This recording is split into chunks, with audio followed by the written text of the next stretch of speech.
नदी किनारे एक छोटा सा गांव था। गांव जितना छोटा था, गांव में रहने वाले लोगों की सोच उससे भी ज्यादा छोटी थी। इसलिए गांव में ना तो लड़कियों को ज्यादा पढ़ने दिया जाता था, ना ही उन्हें अपने सपने पूरे करने की आजादी थी। इस गांव में एक रत्ना नाम की लड़की रहा करती थी। रत्ना पढ़ाई में बहुत ही अच्छी थी और पढ़ लिख कर नौकरी करना चाहती थी, लेकिन उसके माँ बाप उसकी शादी करके अपनी जिम्मेदारियों से मुक्त होना चाहते थे। एक दिन, रत्ना, ये देख, मैं तेरे लिए बढ़िया घाघरा चोली लेकर आई हूँ, इसे पहनकर चल अच्छे से तैयार हो जा। तुझे ना देखने के लिए पड़ोस के गांव से लड़के वाले आ रहे हैं। एक बार तेरा रिश्ता वहाँ पक्का हो जाए तो हमारी भी जिम्मेदारी खत्म हो। माँ, मैं आप लोगों से कह कह कर थक गई हूँ कि मुझे 17 साल की उम्र में ब्याह नहीं करना।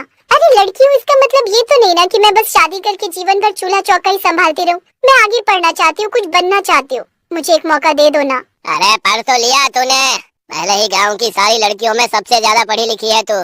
12वीं तक पढ़ा दिया, अब क्या कलेक्टर बनकर ही मानेगी? हाँ बाबूजी, मुझे कलेक्टर ही बनना है। मैं गांव की बाकी लड़कियों की तरह शादी नहीं करना चाहती। मेरे कुछ सपने हैं जिन्हें मुझे पूरा करना है, उसके बाद ही मैं अपनी गृहस्थी बसाना चाहती हूँ। रत्ना की जिद के कारण उसके माँ और बाबूजी उसे आगे पढ़ने के लिए परमिशन दे देते हैं। उसकी उम्र की लड़कियों की गांव में शादी हो चुकी थी, इसलिए गांव के लोग रत्ना के माता पिता को ताने देते, लेकिन रत्ना की मेहनत को देखकर उसके माँ बाबूजी उन तानों को सह लेते थे। रत्ना की मेहनत का परिणाम था कि उसने अपनी मेहनत के दम पर सरकारी नौकरी की परीक्षा पास कर ली थी। अब बस इंटरव्यू में पास होना बाकी था। माँ देखो, मैं कहती थी ना, मुझे बस एक मौका दे दो, मैं आप लोगों का नाम रोशन कर दूंगी, और सिर्फ आपका ही नहीं, पूरे गांव का नाम रोशन कर दूंगी मैं।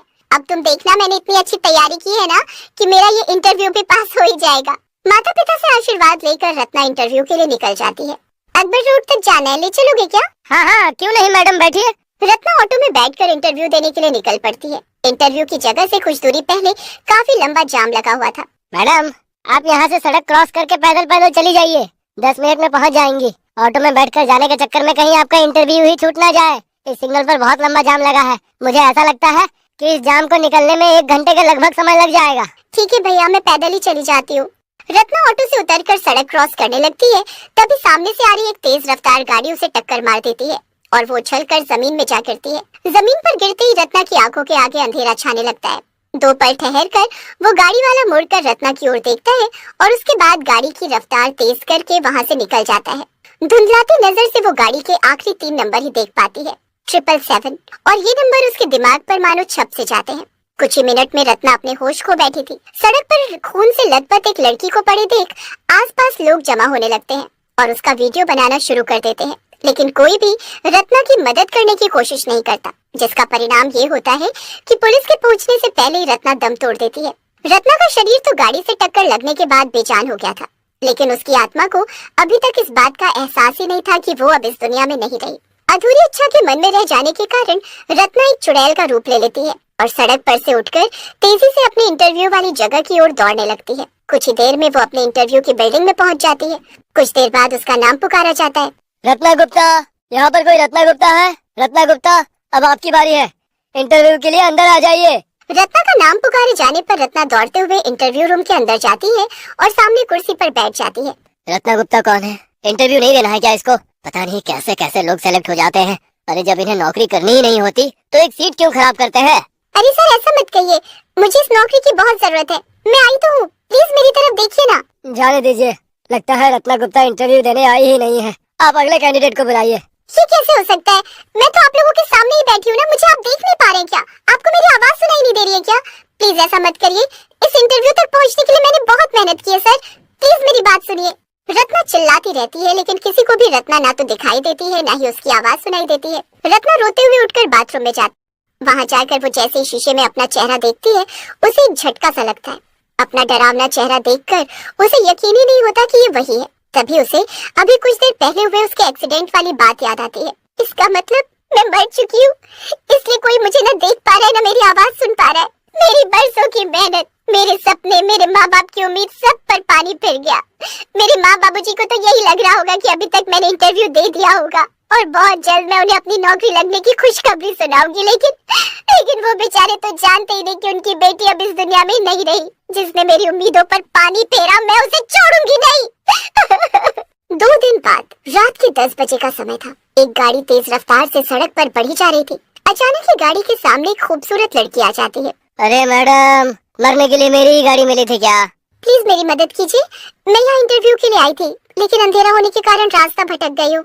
आप प्लीज मुझे मेरे गांव तक छोड़ सकते हैं?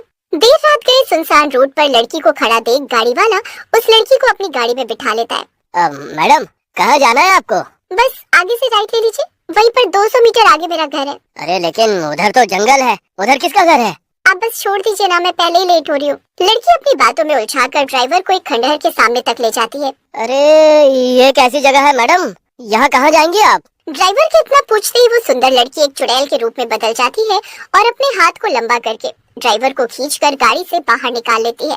एक्सीडेंट करके मुझे मरने के लिए सड़क पर छोड़ा था ना, अब देख तू तड़प तड़प कर रोएगा, चीखेगा, चिल्लाएगा, लेकिन तेरी मदद करने वाला यहाँ कोई नहीं आएगा। अरे लेकिन मैंने कब एक्सीडेंट किया? चुड़ैल जी मुझे छोड़ दो। ड्राइवर चीखता चिल्लाता रह जाता है, लेकिन चुड़ैल रत्ना उसका गला दबाकर उसकी जान ले लेती है। अगले दिन सुबह पुलिस को गाड़ी और लाश उसी खंडहर के सामने मिलते हैं। पुलिस अभी ये केस सुलझाने में लगी हुई थी कि 2 दिन बाद एक बार फिर से ठीक उसी खंडहर के सामने एक और आदमी की लाश मिलती है। लेकिन इस बार दोनों मर्डर्स में पुलिस को एक कॉमन बात दिखाई देती है, और वो ये कि दोनों गाड़ियों के नंबर की आखिरी 3 डिजिट 777 थी। एक के बाद एक लाश मिलती रहती है और हर बार गाड़ी का नंबर 777 ही होता था, जो पुलिस के लिए एक बहुत बड़ी पहेली बनकर रह गया था। रात के 11 बजे का समय रहा होगा। रत्ना चुड़ैल एक सुंदर सी लड़की का रूप लेती है और एक बार फिर से अपने शिकार की तलाश में निकल जाती है। कुछ देर बाद उसे सामने से एक गाड़ी आती हुई नजर आती है। सामने से आती हुई गाड़ी को देखकर रत्ना मन ही मन बहुत खुश हो जाती है और लिफ्ट मांगने लगती है। इतनी रात गए एक लड़की को सड़क के बीचों बीच खड़ा देख गाड़ी वाला उसे लिफ्ट दे देता है। इससे पहले कि रत्ना उसे खंडहर तक लेकर जाती, उनके आगे चल रही गाड़ी से एक स्कूटी चला रही लड़की को टक्कर लग जाती है और वो बेहोश होकर नीचे गिर जाती है, और वो गाड़ी वाला बिना उस लड़की की मदद किए तेज गति से वहाँ से भाग जाता है। हे भगवान, ये क्या हुआ? कैसे कैसे लोग हैं दुनिया में? अरे टक्कर मारकर बेचारी को सड़क पर मरने के लिए छोड़ दिया। मैडम आप किसी और से लिफ्ट ले लीजिए, मैं आपको आगे चौक तक छोड़ देता हूँ। अभी उस लड़की को हॉस्पिटल पहुँचाना बहुत जरूरी है, किसी की जान पर बात आ गई है। और हॉस्पिटल की तरफ गाड़ी मोड़ लेता है। उस आदमी को मदद करते देख रत्ना तुरंत अपने चुड़ैल वाले रूप में आ जाती है। अरे चुड़ैल, कोई बचाओ! अरे ये चुड़ैल मेरी गाड़ी में कैसे आ गई? घबराओ मत, तुम्हें मुझसे डरने की कोई जरूरत नहीं है। हाँ ये सच है कि मैंने तुम्हारी गाड़ी में लिफ्ट इसीलिए मांगी थी ताकि मैं तुम्हें मारकर अपना बदला ले सकूं। कुछ दिन पहले मेरा इसी सड़क पर एक गाड़ी से एक्सीडेंट हो गया था। उस गाड़ी के नंबर की लास्ट 3 डिजिट भी 777 थी। उस गाड़ी वाले ने मुझे अस्पताल नहीं पहुंचाया, बल्कि वो मुझे सड़क पर ऐसे ही छोड़कर भाग गया, जिसकी वजह से मेरी मौत हो गई और तभी से मैं चुड़ैल बनकर भटक रही हूँ। लेकिन आज एक 777 नंबर की गाड़ी वाले को किसी जरूरतमंद की मदद करते देख मेरे मन को बहुत शांति मिली है। मैं बहुत हल्का महसूस कर रही हूँ। अपने बदले की आग में मैं तो भूल ही गई थी कि हर वो आदमी जिसके नंबर प्लेट पर 777 नंबर हो वो गलत नहीं हो सकता। चुड़ैल रत्ना की भटकती हुई आत्मा को उसी दिन शांति मिल जाती है और वो हमेशा हमेशा के लिए इस दुनिया को छोड़कर मुक्त हो जाती है।